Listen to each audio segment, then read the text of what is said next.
Bom dia, estamos no dia 41 de leitura da Bíblia. Começaremos com Hebreus capítulo 7. Melquisedeque, tipo de Cristo. Porque este Melquisedeque, rei de Salém, sacerdote do Deus Altíssimo, foi ao encontro de Abraão quando este voltava da matança dos reis e o abençoou.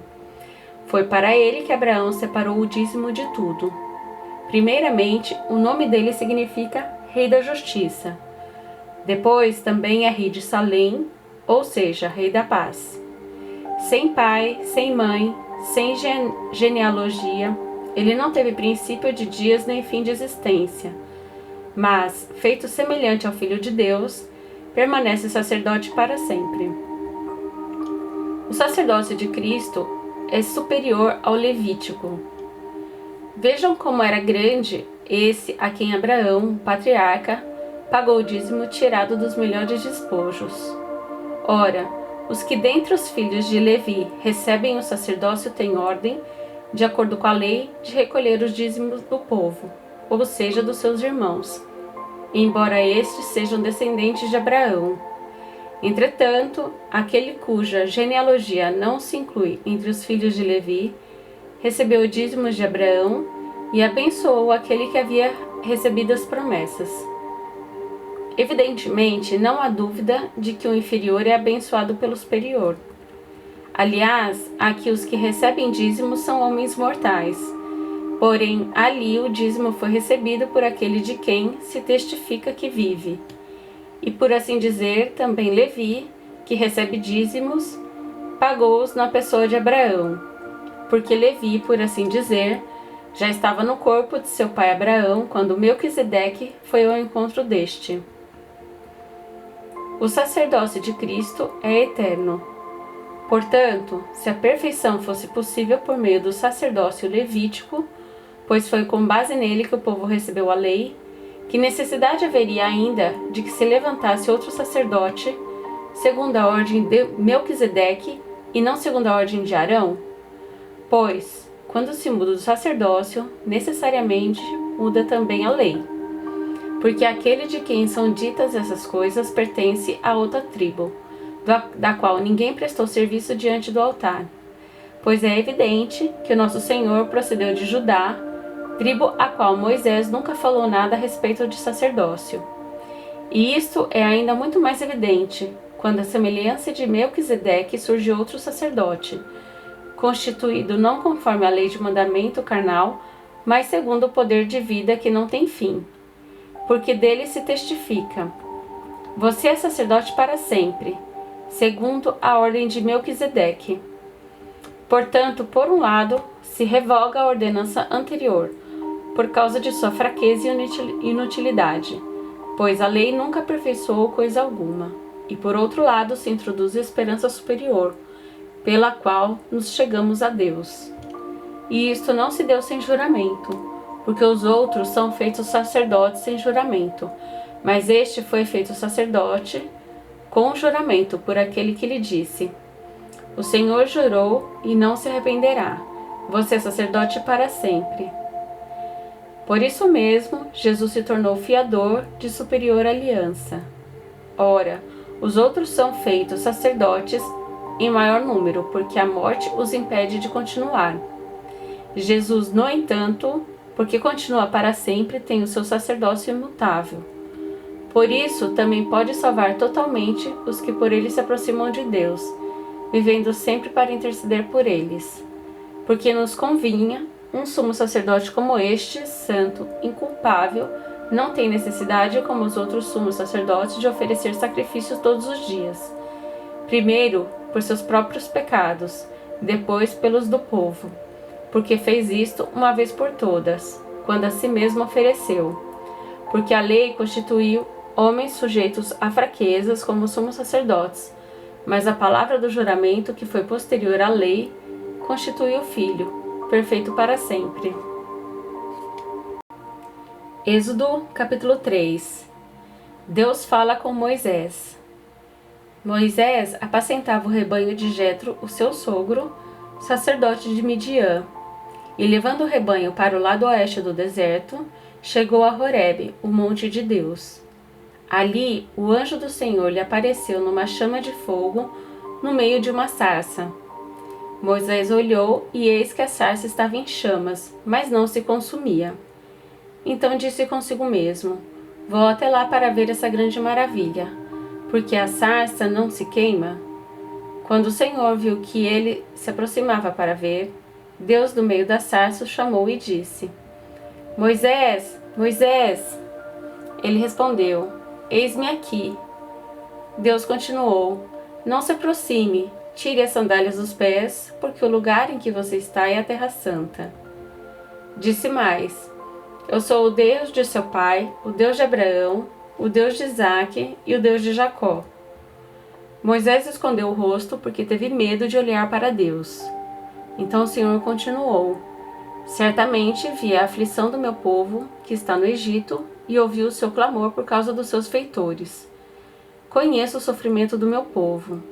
Por isso desci, a fim de livrá-lo das mãos dos egípcios, e para fazê-lo sair daquela terra e levá-lo para uma terra boa e ampla, terra que emana leite e mel, o lugar do cananeu, do Eteu, do Amorreu, do Ferezeu, do Eveu e do Jebuseu. Pois o clamor dos filhos de Israel chegou até mim, e também vejo a opressão com que os egípcios os estão oprimindo.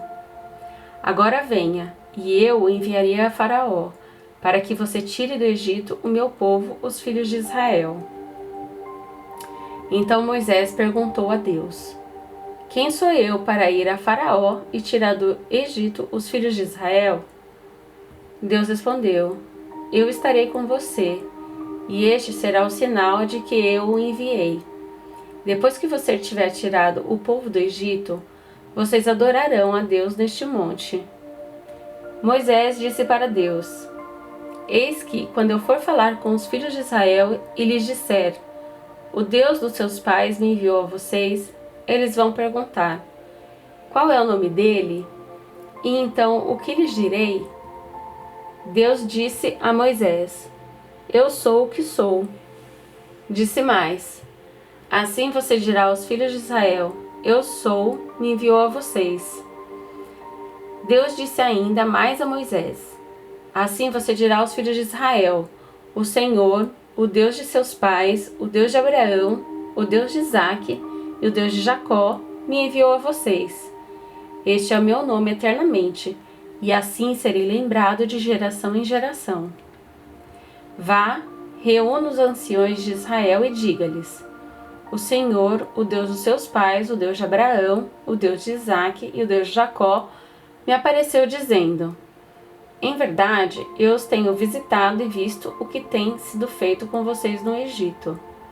E prometi tirá-los da aflição do Egito e levá-los para a terra do Cananeu, do Eteu, do Amorreu, do Ferezeu, do Reveu e do Jebuseu, para uma terra que emana leite e mel. E ouvirão o que você vai dizer. E você irá com os anciões de Israel ao rei do Egito e lhe dirá: o Senhor, o Deus dos Hebreus, veio ao nosso encontro. Agora deixe-nos ir caminho de 3 dias ao deserto, a fim de oferecer sacrifícios ao Senhor nosso Deus. Eu sei, porém, que o rei do Egito não se deixará ir se não for obrigado por mão forte. Portanto, estenderei a mão e ferirei o Egito com todos os meus prodígios que farei no meio dele. Depois disso, o rei os deixará ir. Eu farei com que este povo encontre favor diante dos egípcios, e quando vocês saírem, não será de mãos vazias. Cada mulher pedirá à sua vizinha e à mulher que estiver hospedada em sua casa objetos de prata, objetos de ouro e roupas, que vocês porão sobre os seus filhos e sobre as suas filhas. E assim vocês despojarão os egípcios. Êxodo, capítulo 4. Deus concede poderes a Moisés. Moisés respondeu: mas eis que eles não vão acreditar em mim, nem ouvirão o que vou dizer, pois dirão: o Senhor não apareceu a você. Então o Senhor perguntou a Moisés: que é isso que você tem na mão? Ele respondeu: um bordão. Então lhe disse: jogue-o no chão. Ele o jogou no chão e o bordão virou uma serpente. E Moisés fugia dela. Mas o Senhor disse a Moisés: estenda a mão e pegue-a pela cauda. Ele estendeu a mão, pegou-a pela cauda e ela se transformou em bordão. Então o Senhor disse: isso é para que creiam que o Senhor, o Deus de seus pais, o Deus de Abraão, o Deus de Isaque e o Deus de Jacó, apareceu a você. E o Senhor continuou: põe agora a mão no peito. Ele o fez, e tirando a mão do peito, eis que ela estava leprosa, branca como a neve. Então o Senhor disse: põe a mão no peito outra vez. Ele pôs a mão no peito novamente, e quando a tirou, eis que se havia tornado como o restante de sua carne. O Senhor continuou: se eles não acreditarem em você, nem atenderem à evidência do primeiro sinal, talvez acreditarão na evidência do segundo. Se eles ainda não acreditarem mediante esses dois sinais, nem ouvirem o que você disser, pegue um pouco de água do rio e derrame na terra seca. E a água que você pegou do rio se transformará em sangue sobre a terra. Então Moisés disse ao Senhor: ah, Senhor, eu nunca fui eloquente, nem no passado, nem depois que falaste a teu servo, pois sou pesado de boca e pesado de língua. O Senhor respondeu: quem fez a boca do homem? Ou quem faz o mudo, ou o surdo, ou o que vê, ou o cego? Não sou eu, o Senhor? Agora vá, e eu serei com a sua boca e lhe ensinarei o que você deve falar. Porém Moisés respondeu: ah, Senhor, envia alguém outro que quiseres enviar, menos a mim. Então a ira do Senhor se acendeu contra Moisés. O Senhor disse: Arão, o levita, não é seu irmão? Eu sei que ele fala fluentemente. Eis que ele vem ao seu encontro e ao ver você se alegrará em seu coração. Você falará com ele e lhe porá na boca as palavras. Eu serei com a sua boca e com a dele e ensinarei a vocês o que devem falar. Ele falará por você ao povo. Ele será como se fosse a sua boca, e você será para ele como Deus. Leve, pois, na mão este bordão com o qual você fará os sinais. Moisés volta para o Egito. Moisés voltou para o Jetro, seu sogro, e lhe disse: deixe-me voltar aos meus irmãos que estão no Egito, para ver se ainda vivem. Jetro respondeu: vá em paz. O Senhor disse a Moisés em Midian: volte para o Egito, porque já morreram todos os que queriam matar você. Então Moisés tomou a mulher e os filhos, fez com que montassem num jumento e voltou para a terra do Egito. Moisés levava na mão o bordão de Deus. O Senhor disse a Moisés: quando você voltar ao Egito, trate de fazer diante de Faraó todos os milagres que pus em sua mão. Mas eu vou endurecer o coração do Faraó para que não deixe o povo ir. Diga ao Faraó: assim diz o Senhor, Israel é meu filho, meu primogênito. E eu digo a você: deixe o meu filho ir, para que me adore. Mas se você não quiser deixá-lo ir, eis que eu matarei seu filho, seu primogênito. Estando Moisés no caminho, numa estalagem, o Senhor o encontrou e quis matá-lo. Então Zípora pegou uma pedra afiada, cortou o prepúcio de seu filho e com ele tocou os pés de Moisés. E lhe disse: sem dúvida, você é para mim um marido de sangue. Assim o Senhor o deixou. Ela disse marido de sangue por causa da circuncisão. O Senhor disse a Arão: vai encontrar com Moisés no deserto. Ele foi e, encontrando-o no monte de Deus, o beijou. Moisés relatou a Arão todas as palavras do Senhor, com as quais o havia enviado, e todos os sinais que lhe havia mandado realizar. Então Moisés e Arão foram e reuniram todos os anciãos dos filhos de Israel. Arão falou todas as palavras que o Senhor tinha dito a Moisés, e este fez os sinais diante do povo, e o povo creu. E quando ouviram que o Senhor havia visitado os filhos de Israel e visto a aflição deles, inclinaram-se e adoraram. Salmos 41. Oração de um doente. Bem-aventurado é aquele que ajuda os necessitados. O Senhor o livra no dia do mal. O Senhor o protege, preserva-lhe a vida e o faz feliz na terra. Não o entrega à vontade dos seus inimigos. O Senhor o assiste no leito da enfermidade. Quando doente, tu lhe restauras a saúde. Eu disse: compadece-te de mim, Senhor. Sara minha alma, porque pequei contra ti.